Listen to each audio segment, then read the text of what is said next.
You're listening to TV Tangents. Today, we're talking about the beloved 70s drama series, Little House on the Prairie.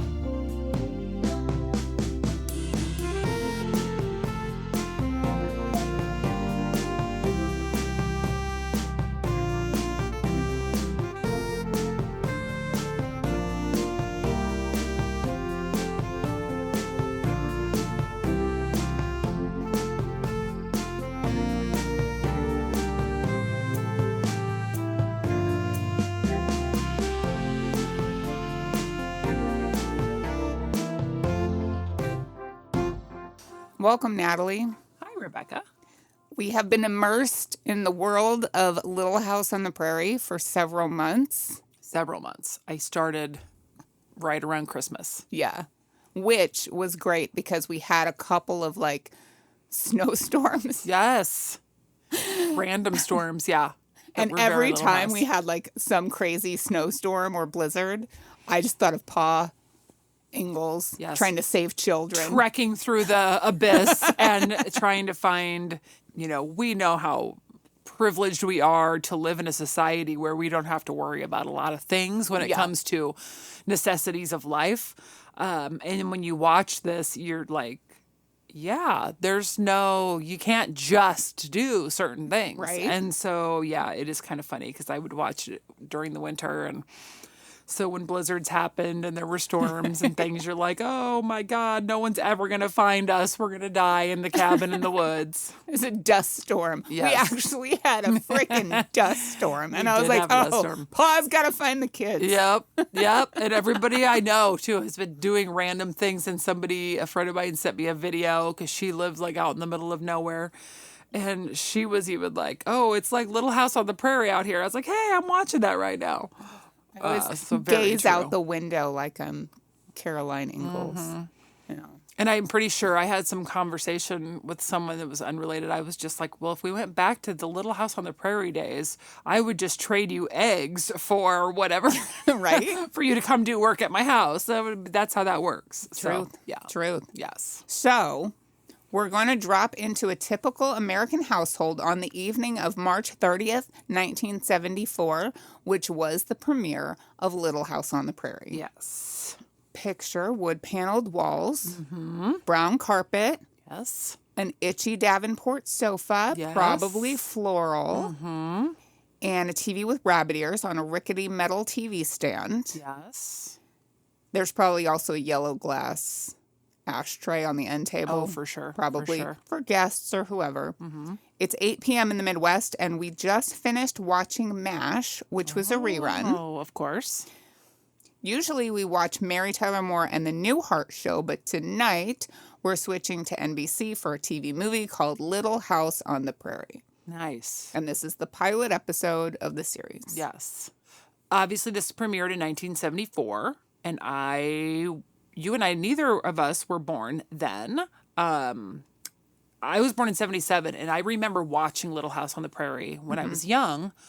But, of course, knowing that it ran from 74 to 83, I was very, very young during almost all of it. And so I'm sure there were reruns as I got a little older in my childhood, but most of what I remember are the later years.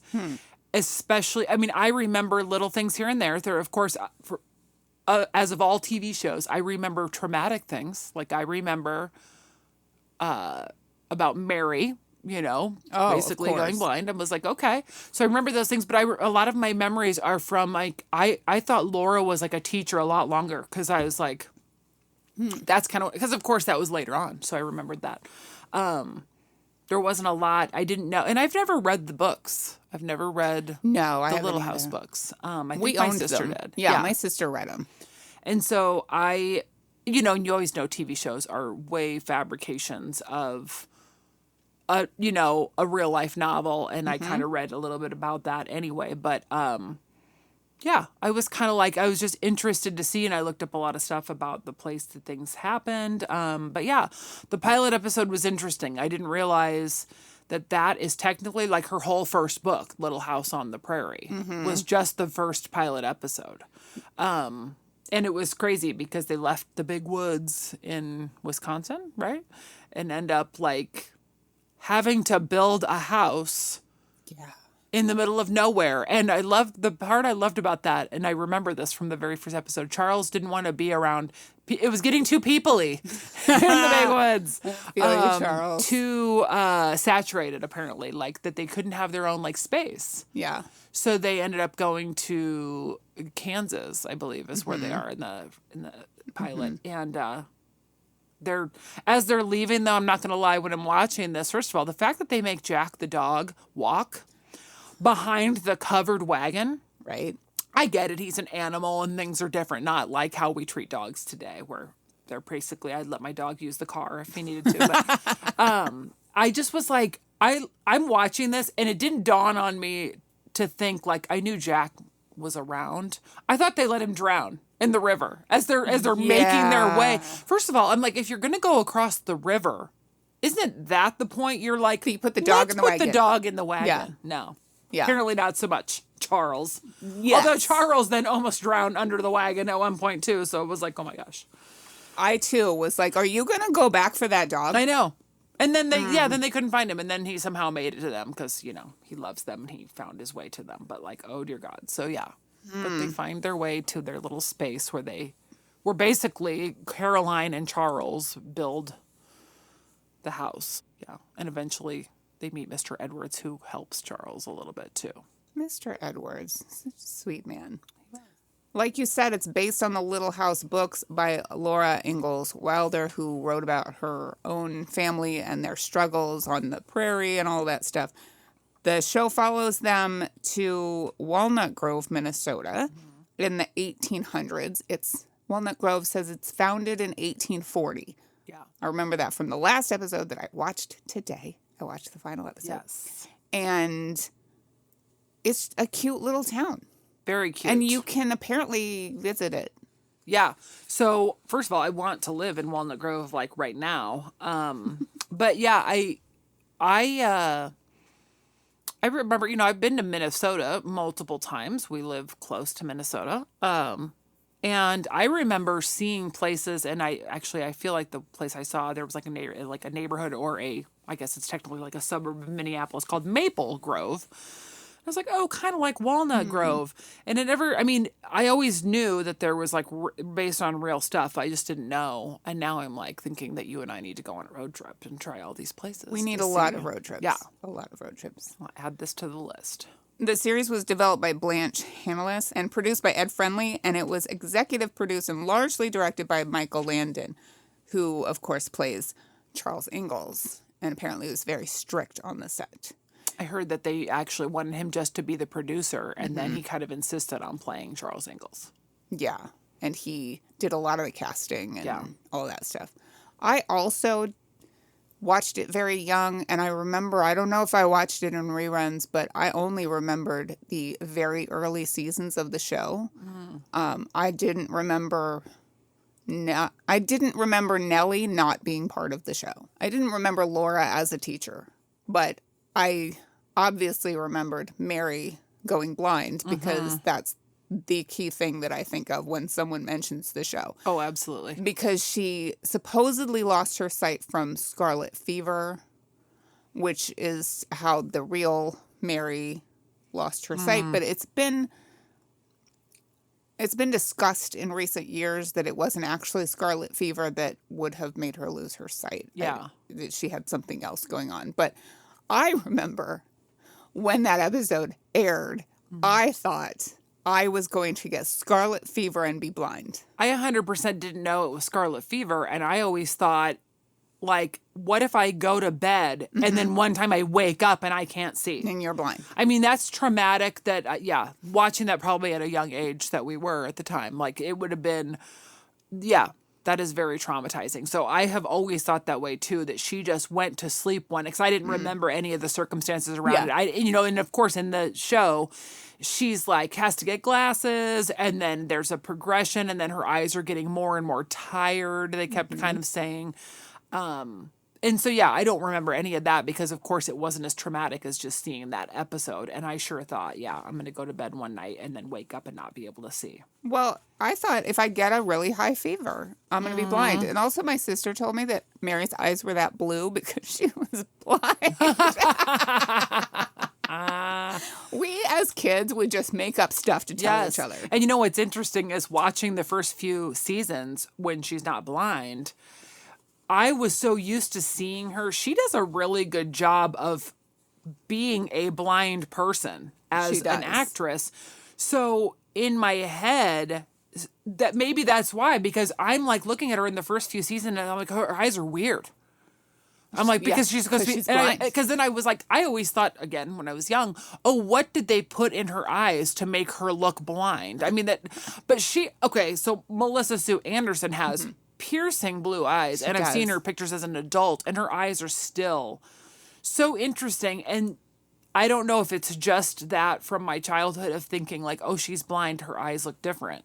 Yeah. But she did such a great job that, yeah, even early on, I was like, do her eyes look different, or am I just making that up in my head? Making it up. When she goes to the eye doctor in Mankato, his name is Dr. Burke. Didn't know if you picked up on that. Yep, wrote it down. I'm like, as in Richard Burke? But then hilarious. she goes, Richard Burke from Friends. Yeah. The best, Monica's best boyfriend ever. Then she goes to school with her glasses, and all those ass-face kids make fun of her and call her Four Eyes and stuff. It was horrible. I thought that the whole Mary accepting her blindness and going to the blind school, that whole storyline was the most interesting part of the series for me. Because at first she was very, self-loathing and just, oh, woe is me, and was at home. They had built a bed for her in the main living room of the Ingalls family home. And she basically was like, didn't want people coming around. It was a bunch of weirdness. And it was interesting when they took her to the school, she's trying to make her way around, and then I think it ends up being Adam that talks to Charles and is like, it's best if you go right away. Yeah. It's because otherwise she'll hang on. And he was just like, okay, honey, I got to go. And she's like, oh, we're going to have lunch. And he's like, nope, I got to get you, da-da-da-da. And he basically like walks out. And so she thinks that her family doesn't want her anymore. Yeah. And he's like crying because he's like, God, to leave your daughter who's, you think now is like helpless, she can't see. And so clearly it was the best thing for her, and she learns to thrive that way, which is great. And she doesn't know that Adam is also blind. And even when Adam first comes on, I was like, same thing. He's also another guy with really cool eyes, by the way. And so he's the blind guy, yeah. But he also kind of almost looked, at first when he was on, I thought he could see a little bit. I just thought he was like slightly, right. When I first started watching that episode when we meet him. And then when I realized he was fully blind, I was like, oh my goodness. But I also thought maybe the actor was blind. Yes. But he's not, because later in an episode straight out of like General Hospital, he gets his sight back. Right. And then he loses he gets his sight back, but then he gets in an accident and gets hit on the head. And I was thinking, do not. They're going to take it away again. Do not. Do not do the I get hit on the head and now I can't see again stuff. Yeah. I 100% thought that was going to happen. And I think we find out at one point, because he's scared of the water when they're taking kids and trying to move across a river. That's how ends up like how he lost his sight. It was in some kind of accident that way, if I remember correctly. And so then when he got it back, same thing. I for sure thought they were going to take it away again, and I was like, oh do this. no! I've seen this happen on General Hospital. And there's one point where Mary thinks she's getting her sight back because she can see light, and they think it's like, but that's just something. It was like this whole thing, and Adam was worried about it at the time, just thinking like, oh, then maybe she'll leave me, and then, whatever. Which is interesting, because when he gets his sight back, he kind of pursues his dreams of becoming a lawyer. And then he's like at some party, and he's kind of ignoring her, and I was like, what is happening? Do not. It's very crazy. Very crazy. But well, Adam is a fictional character. Yes. Mary was actually never married. She never had a baby who died in a fire. Oh, my God. This show is not for children. I'm telling you, and also that episode, which is so funny. So, everyone knows that we're trying to watch these episodes. So I've been watching it on Peacock. And if I'm on a roll, it just plays the next episode. I'm not really paying attention. So I missed this whole part, and all of a sudden they were talking about the blind school burning to the ground. And I was like, wait, what? And they did that a lot, though, where they skipped random things that you didn't know happened. But I was like, and then all of a sudden I'm like, wait, what's going on? I was like so confused. Then I had to go back and look. And the Peacock, it was on there, but it just skipped it for me. And I didn't get, so I was like, oh, wait, I got to go back and watch these. It's traumatic. I think that's why they were trying to save me. They were protecting you. Because there's nothing worse than I've seen. Well, we'll get to that later. But like watching Alice hold the baby, they show that to you. And she's like in the window. In the house. Okay. See, first of all, kind of all over the place. Sorry. I had to look it up to see if this is a real thing that happened because, the books are kind of autobiographical. Yeah. I don't know if they're 100% autobiographical, but like I had to look up if this actually happened because I need to know. Right. And it didn't happen. Yeah. So why'd you do that to me? Exactly. Why? This show is not for kids. We watched it as kids, but there's so much tragedy and loss and like horrible things happening and weird, like there's drug abuse. Yes. There's assault. Oh. There's child all abuse, kinds of domestic death. abuse, tons of death. Other things. And then, it was funny. I think I might have told you this. And a friend of mine sent me a video, and it was like two girls talking or whatever. It's like, oh, I'm rewatching Little House on the Prairie. Oh, you mean like a wholesome family fun? Oh, yeah. Then there's an episode where she starts describing, I think it's the episode where the guy is like hitting his son. And she's describing it in detail. And then the girl's like, oh. Right? And I told my friend when she said that to me, I go, oh, yeah, I just watched that one. She goes, oh, I thought that was like a compilation of a whole bunch of episodes. I go, oh, no. I go, things happen, and it's been crazy. So, yeah. Whew, it's a lot. It is a lot. I will say this, though, too. We can get into like a little bit more about the family itself and all of that. But this also had a lot of weird episodes that were so just like dropped in and out of place. Like I get they were trying to involve more people than just the immediate family and the main characters. We know like the Olsons. And, the Edwards family in the beginning. And then it turns into the Garveys. But early on, there was just an episode about, do you remember the weird lady that she like threw herself awake so her family would come to town? And then she like made the Ingalls family and the doc help her. And I was like, and then that was it. Yeah. And that happened a ton where there was like somebody random who became like this prominent character, or that like Laura goes to the creepy old guy's house or whoever. And then all of a sudden it's like, that was it. It was just that one episode, which I get it, but that's how TV worked in the 70s and 80s was you have a one-off episode because you might not have seen the previous episode. You might have never seen this show before, and you can't go back and watch it. And so I guess they had to rely on it. Yeah, they had to establish, I guess, when they go to church on Sundays that the whole place is full, that there are other people that live in the town or around the town. Right. Because it's also funny. I always thought to myself, they just live over the hill from the center part of town, which is really not true. All of these people live from kind of like all over the area. And these kids walked to school, but it probably took them a really long time. And they also, they didn't just go right home. I mean, it took a while, which we find out in the Blizzard episode. The show was filmed on the Big Sky Ranch in Simi Valley, California. And a lot of, the indoor shots were in a studio. Yeah. But the town itself was an existing town that was built on the ranch.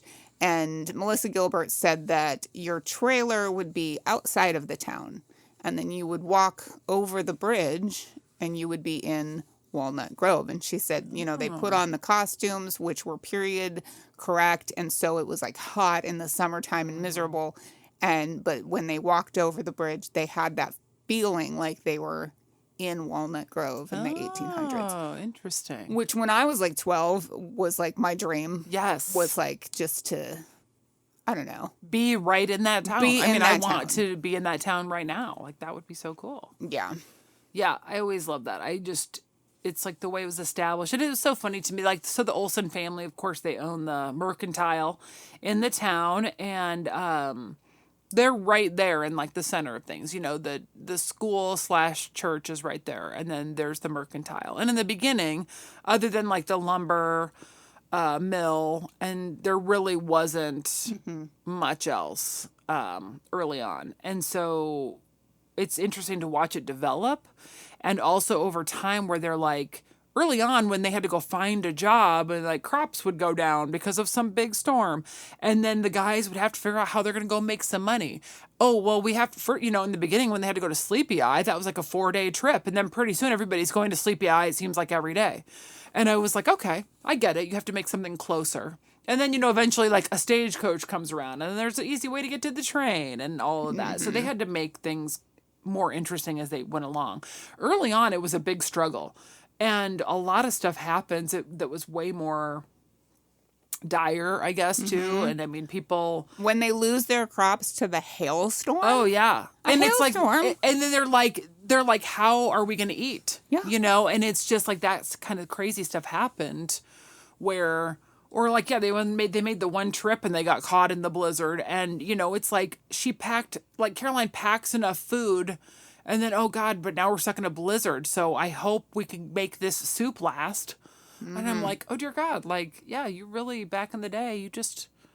And I always wondered this too, is how like the kids would be out or anyone was out at night with no lanterns. How do you... You can't. You can't see anything. Like, what are you doing? You have to take a lantern to the bathroom. Yes. That's kind of what I was thinking too. And it was funny to me how early on you didn't see the outhouse at the Ingalls house for like a few seasons before they actually showed it to you back behind the house.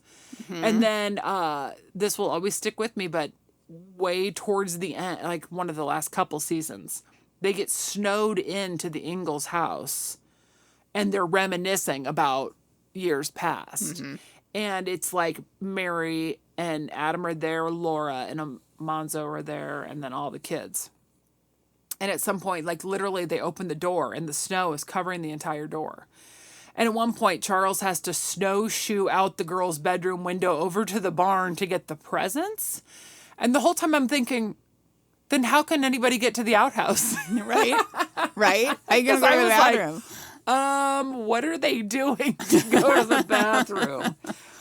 So interesting for sure. But that. yes, there's so much. So much. Let's talk about your favorite and least favorite characters. Oh, gosh. Do you have a favorite character? We talk about this all the time, and then I don't know what to say. Okay. So this is a phenomenon I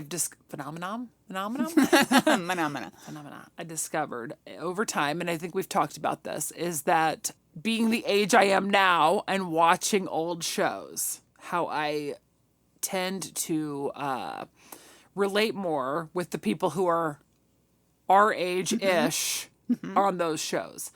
Because again, as a youngster, I remember thinking how dreamy Almanzo was. And now I'm like, what was I thinking? But I fell a little in love with Charles. I'm not going to lie. So I don't know to say he's my favorite character. I love the Charles-Laura dynamic. She's clearly like the prominent, because of course Laura Ingalls Wilder wrote the books, and she gets a little bit more, I think, of storyline than anybody else. So I think it's more of that dynamic alone that I love. But I could go on and on about several characters and why I like them. And then some that I mean, we know about the characters that we probably hate the most. I mean, if we take one horrible character out of the running, who's your least favorite character? Okay. Although you know what? We can go through each character. Yeah, we might have to because everybody has like some ups and downs. That's true. And some only downs, but that's true. Fine. That's true. Let's talk about the characters. Okay. Shall we? Yes. Okay. First, we have Charles Ingalls, played by Michael Landon. Michael Landon was born in Queens, New York in 1936. In 1959, he got a starring role in the show Bonanza at the age of 22. But before that, he was a little bit of a teen idol. Oh. Did you know that? I remember reading that, but now it escaped my brain. Yeah. He had a brief singing career. He was in a movie called I Was a Teenage Werewolf, and his first single in 1957 was Gimme a Little Kiss, Will Ya Huh? Is what it was called. Will Ya Huh is Will in ya, huh? parentheses. Originally on the single, instead of being billed as Michael Landon, he was billed as the Teenage Werewolf. So it was Gimme a Little Kiss, Will Ya Huh? By the Teenage Werewolf. Werewolf. Okay, Yes. okay. But then he did Bonanza. Bonanza was canceled in 1972, and then a year later, the Little House on the Prairie pilot aired. Yeah. And of course, he was in Highway to Heaven. Mm-hmm. Yeah, I kind of had a little crush on Charles during watching the series. Because he was the perfect dad. He really was. And I get they definitely made him into like the hero guy. And you always knew certain episodes, although he did kind of get his butt kicked a few times by guys who like punched him out, which I thought for sure, yeah. that's not going to happen to Charles. And then it did. I mean, I towards the end of the series, yeah, he was kind of a different person. And in the last episodes, he was kind of an a-hole. Yeah, yeah. And he did get punched out in the last episode. Oh yeah. Yep. And then but early on it was like, or there was like those bullies that moved into town and they like beat him up because, well, it was 2-on-1 also, but he was always kind of saving the day. Of course, he found the girls in the blizzard and and he was always the guy who was the voice of reason. He, they tackled a lot of stuff in this that was, whether it, there was like the whole thought process you could tell supposedly at that time that like Native Americans, and of course they're calling them the Indians are savages and all that. And then, Charles is like befriending these guys that he finds. They hide the chief one time when the whole town's like after him. He helps get him like out because he's dying or whatever. There's so many people in the town who have an issue when a black person shows up because, and we're just barely removed from the Civil War. And right. Charles was like the guy who is like loves everyone, doesn't care, and gives everyone a chance. He's like the epitome of like conscience and yes. And he adopts all the children. Oh yeah, yeah. Because actually, Michael Landon himself, he was married 3 times. He had 9 children, and 2 or 3 of them were adopted. I think 2 were adopted. Okay. Unfortunately, Michael Landon passed away July 1st, 1991 from cancer. And then we have Laura Ingalls, played by Melissa Gilbert, who was born in LA in 1964 and immediately placed for adoption. Mm-hmm. She was adopted by actors Paul Gilbert and Barbara Crane. And her brother, Jonathan, I didn't know this until today. Oh, till today? Till today, I did not know her brother was Willie Olsen. Willie. How long have you known that? I look, because you know me and how I start looking up the ages of people right away when we start watching shows. It was, we weren't that many episodes in probably. So, I was at least probably season 1 or 2. And all of a sudden I was like, how old is the guy who plays Willie? Mm-hmm. And then I look him up and I still look at his name, still don't put it together. And then I'm like reading it and then I see pictures of them still. Why wouldn't I? They played on a show together. Yeah. Then the next thing, and I knew that Sarah Gilbert was her sister. Her half-sister. But I didn't know either. And so then I looked that up. So I've actually known for a few months anyway. I guess I didn't look at the credits. And then, I learned it today. And I was like, hold on, what? Yeah. I knew Sarah Gilbert was her sister. Yeah. Their parents got divorced when Melissa Gilbert was like 6. Mm-hmm. And then her mom remarried and had Sarah. Yeah. Whose last name is not Gilbert. It's Abellis or something like that. Abels? I don't know. Yeah. And she changed it because they're kind of famous. Yeah. So that was really interesting. So, I'm dumb, but whatever. But also, Willie is one of the worst characters. I can't stand Willie. Yeah. So that's another one, though, where, so I didn't know. So I never knew if Half Pint was a real nickname for Laura Ingalls Wilder, like the person who wrote the books. Mm-hmm. Well, today I read that during casting that basically Michael Landon had a big part in, there was Melissa Sue Anderson and Melissa Gilbert, which that didn't dawn on me that they're both named Melissa. Yeah. So he called Melissa Sue Anderson Missy and Melissa Gilbert Half Pint. That's adorable. And I was like, because I always wondered about that, and they never really explained. Well, they did explain it in the show one time because he said you're half pint. Something about a church mouse, though, too. I don't know. I'll have to look that up now. But it was Good so cute. story. I mean, as a child actress, I felt like she was like amazing. And I'm not going to lie, I felt like she got a little bit different as she got older, like not as good of an actress as she was as a child. Yeah. It was a little different when she was older. It was a little Yeah. stiffer. But she maybe was as a more teenager, self-conscious. yeah, I was going to say maybe that's it. Yeah. But she played great, especially as young Laura. And just. Well, the most memorable episode is when she runs off because, okay, first of all, let's talk about how Caroline Ingalls was pregnant in one episode. And was she pregnant multiple times? I don't remember.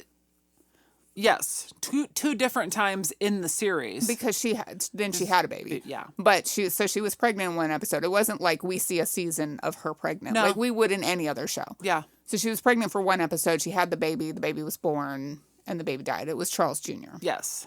Which is actually, that is true. That is what happened. I do remember seeing that when I read up on the family. And Laura Ingalls lost a child too. Like it wasn't uncommon. Right. At the time. So, where was I going with this? What were we talking about? Because you were talking about how Laura reacts okay. to the, yeah. So the baby dies, and Laura thinks that it's her fault. Yeah. Because she made God mad or whatever. Well, and she did not pray that the baby would get well. That's right. Why. She didn't want the baby there or something. So she runs up a mountain. Yes. And meets a mountain man. Mm-hmm. And I'm like, oh, I don't like this. I don't like this at all. Every time I'm like, this is it. It should be the end of her. That should be the end. She just met a creepy mountain man. That episode, I was glued to that episode. Oh, yeah. That was crazy. Well, it was crazy because during the episode where the baby is that, of course it's a boy. And he's Charles Jr. So Charles Ingalls is just obsessed. And then Laura's like, oh, he doesn't care about me anymore. Because she's basically like, oh, he got his son. Yeah. And now he doesn't need me to be his son anymore. To hang out with. Because she wanted to go fishing with him or something, and he didn't have any time. So, of course, she does not pray that the baby gets better and then the baby dies. Yes. And she believes it's her fault. And then, she tries to take off up the mountain. And sleeps up on the top of the mountain. And then, of course, she gets found by Charles and Mr. Edwards. Thank God. But I'm telling you. It also was sweet. Like, she's up on this mountain with this creepy mountain man. And he's like, because she thinks she can talk to God, or she wants God to take her from the mountain. Yes. Because the baby died, she wants the baby back, and she goes up the mountain to have God take her away. I thought she asked somebody how, and they're like, well, the closer you get to God or something. It was the pastor. Oh, was it? Yep. He's like, the closer you are to God. So then she's up on the mountain with the mountain man, and didn't she think he was God for a second or whatever? And he's like, oh, I talk to God all the time. His name was Jonathan, by the way, because all I see in my notes was Jonathan God. I wrote that down. And I'm like, so as soon as you said that, I almost forgot about the mountain man. I feel like she did ask him that. Because wasn't there a whole thing about like a bird too? And then it was like, didn't a bird like come to, I don't even know. It felt very, and considering what happens later on in the series, like it felt very, symbolic? Yeah. Metaphorical? More so like she probably went up there and then created this guy. Almost like he probably wasn't real, although he kind of kept her alive, I think, for a couple days. But it's almost like, I think she created that in her brain and then he ended up being, because he kind of gave her some little wisdom too, like that your parents wouldn't want that and, whatever else. And then whatever it was that went downstream for her dad to find, remember that part? Yes. Like he put it in the water or something, and then it went downstream, and then her dad found her. Yes. And that was something, wasn't it like a necklace Charles made for her, maybe? I can't remember. But that felt very like fate, Yes. Like most that was supposed to definitely. happen. Most definitely. So she went through a ton over time, so she had to watch her sister go blind. Her other sister fell down a well and was down there for like a whole day. And then at one point she tried to take somebody else's baby and claim her as her own. Do you remember that whole episode? I think I skipped that episode. Which, by the way, they named Grace, and then that's what they end up naming the actual baby, Grace, that Caroline has later.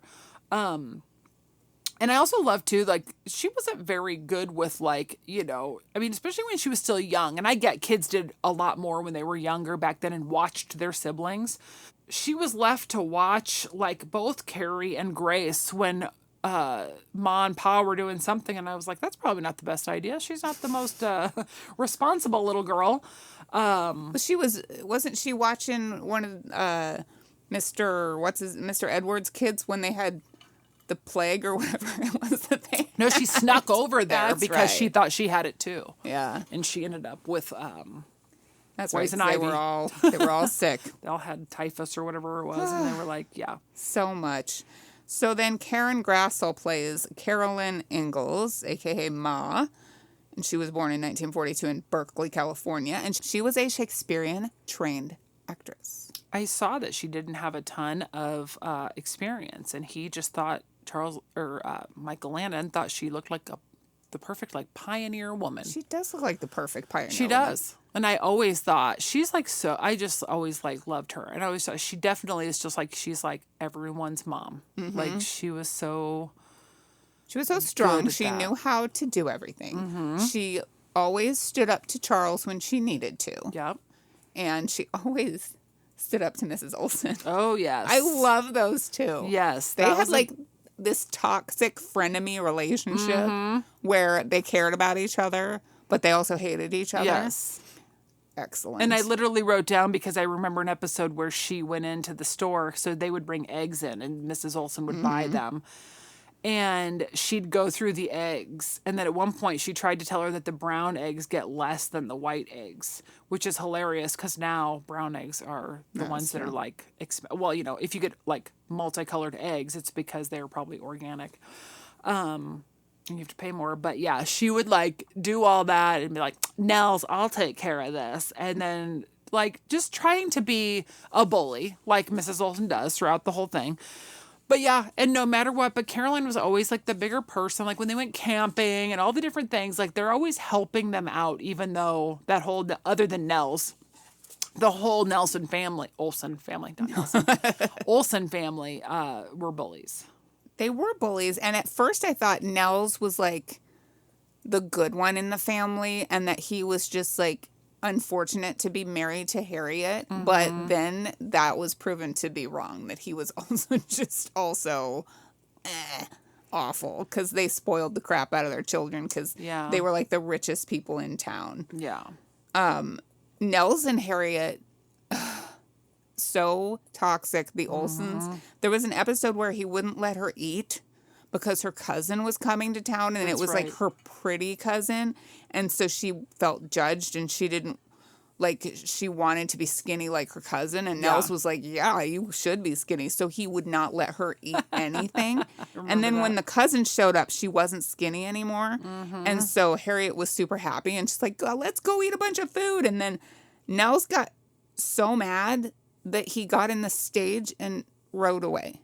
He just left. Yeah. Because he was so mad that now his wife is going to eat food and Yeah. stay the way she is. Yeah. I know. I don't even remember the circumstances behind when they got into another fight, and he was like, "Oh, I think he was trying to do his little selling drugs or selling stuff from the mercantile, and and then he ends up at a bed and breakfast, and it's actually owned by a cute little lady who was played by Suzanne Rogers, who plays Maggie Horton Kiriakis on Days of Our Lives. He was like smitten with her because she was like new and exciting, and he stayed there and whatever. Well, she was under the impression that they were going to be like together, and has him meet her father. And then Charles like comes there and finds them kissing. And it was like this big thing. And then he has to tell this woman that he's married. And that's when I discovered too that I had to look up when did men start wearing wedding rings, because none of these guys wore wedding rings, and that wasn't a thing back in the day. But I did write down even the Olsens can be cute, because he came back and then like they missed each other, and she was like all sad that he had been leaving a ton because he was just out on the road. They hadn't gotten in a fight. I forgot about that. He was like trying to sell stuff. Yeah. And then she was like, I've been missing you or whatever. And then it was like he realized what he did, because this woman was like, she thought her and Nels were going to get married. And they came back and then they were kind of all cute, like, so they were still like in love, and you were like, oh, okay, I guess so, even though they're big meanies, but they were meanies together. yeah. Catherine McGregor, who is Harriet Olsen, is my favorite. I think she's my favorite actor on the show because I feel like her part was so good. Yeah. And she just, I don't know. She was so good in that role, and you couldn't see who this person is outside of this role. You know what I True. mean by that? Yeah, true. Because you've always seen her as Mrs. Olsen, and then there's like a episode where she was in the bath, like Nels drew her a bubble bath. Or something like that, and she's in the bath, and he comes in, and like they're having this little tiff, but they're all so cute together and whatever. And like her hair is down. Anytime her hair was down, I was like, oh, she's a real person. She's just a person. But like there were a lot of episodes where she had feelings and where she was a real person. Yeah. And she wanted her kids to be like the best, and she wanted to give them the best. And then when Nellie went away and they got that awful kid that came in. She was like heartbroken to be without her daughter. Yeah.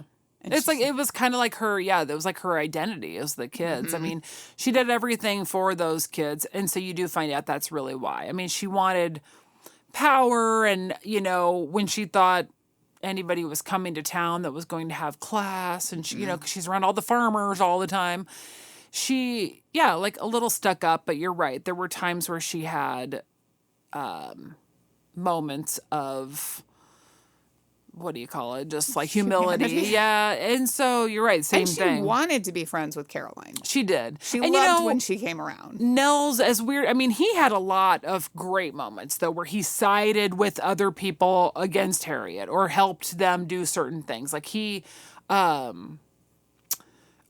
there was a whole episode where, and I can't even remember, Charles like put a lien on their whole farm to pay for something or whatever, and Harriet like calls it in, so they have to have an auction.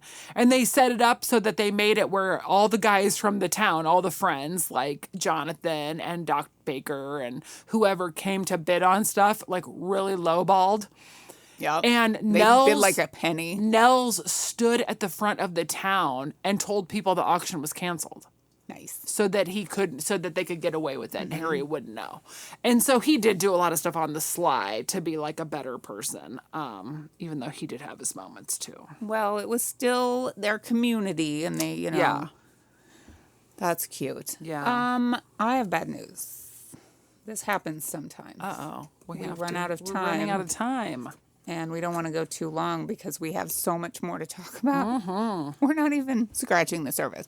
So we're going to have to end this episode, and we're going to have to come back next week.